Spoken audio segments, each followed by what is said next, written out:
هنا المكان الوحيد اللي في العالم اللي خارج حسابات الزمن. المكان اللي بتقابل فيه ناس بالأحضان وبلهفة وبلمعة عين ما تشوفوهاش في أي مكان تاني. هنا مكان الوصول، لحظة ما بتقابل قلوب اتفرقت ما بينها السنين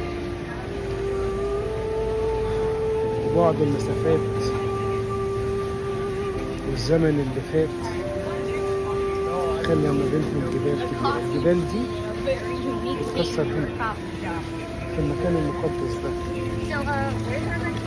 وما تستغربش وانت بتمر من هنا لما تلاقي ناس بتاخد بعض بالأحضان، وما تستغربش لما تلاقي العيون بتدمع، وما تستغربش لما تلاقي في نفس اللحظة وشوش بتضحك، وما تستغربش لما تلاقي ناس كتير بتتصور، وما تستغربش لما تلاقي برغم كل الزحمة دي ناس مش حاسة ان في حد حواليك.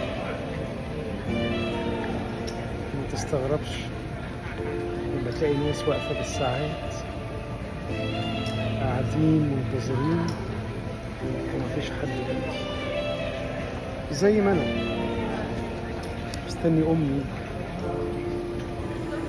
ترجع تاني واشوفها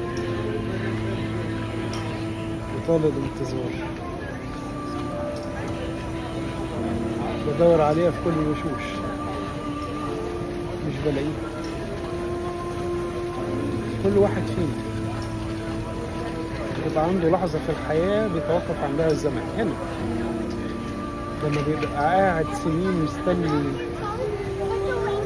شريك، صديق، أب، أم، ابن، حفيد يشوفوا بعد غيبة وسنين، هنا بتتقدس الأرواح بالنقط.